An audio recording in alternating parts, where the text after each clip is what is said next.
नमस्कार, आप देख रहे हैं न्यूज ट्रांसपोर्ट विशेष। मैं हूं एकता पंची आपके साथ। डीएनडी फ्लाईवे पर टोल खत्म, सुप्रीम कोर्ट ने हाई कोर्ट के फैसले को दी मंजूरी।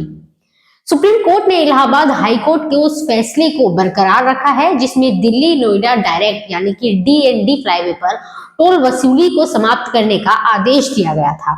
यह फैसला लाखों यात्रियों के लिए बड़ी राहत लेकर आया है जो इस महत्वपूर्ण संपर्क मार्ग का रोजाना उपयोग करते हैं। सुप्रीम कोर्ट का निर्णय क्या है, चलिए ये भी जान लेते हैं। सुप्रीम कोर्ट ने इलाहाबाद हाई कोर्ट के 26 अक्टूबर 2016 के फैसले को सही ठहराया। हाई कोर्ट ने कहा कि डीएनडी फ्लाईवे पर टोल वसूली अनुचित है और इसे तुरंत समाप्त किया जाना चाहिए। यह निर्णय federation of Noida residents welfare association यानी कि FONRWA द्वारा दायर जनहित याचिका के आधार पर दिया गया।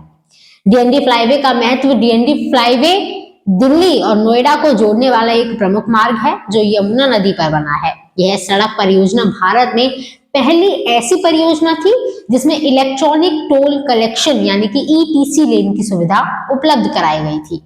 टोल हटने के बाद का प्रभाव भी जान लेते हैं। टोल वसूली बंद होने से Noida toll bridge company limited यानी कि NTBCL की आय में भारी गिरावट आई है। कंपनी अब विज्ञापनों और अन्य वैकल्पिक साधनों के जरिए राजस्व जुटाने का प्रयास कर रही है।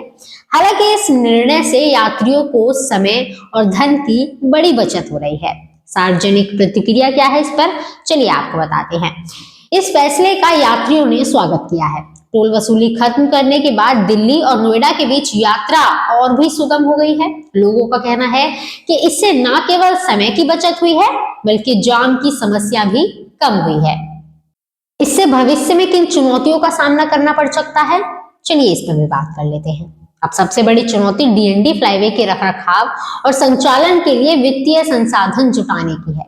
सरकार और संबंधित प्राधिकरणों को इस मार्ग की गुणवत्ता बनाए रखने के लिए वैकल्पिक वित्तीय स्रोतों की व्यवस्था करनी होगी। डीएनडी फ्लाईवे पर टोल खत्म होना दिल्ली NCR के यात्रियों के लिए बड़ी राहत है। यह फैसला न केवल यात्रा को आसान बनाएगा बल्कि क्षेत्र के विकास में भी मदद करेगा। इस वीडियो में इतना ही। ट्रांसपोर्ट से जुड़ी तमाम खबरें जानने के लिए देखते रहिए न्यूज ट्रांसपोर्ट विशेष।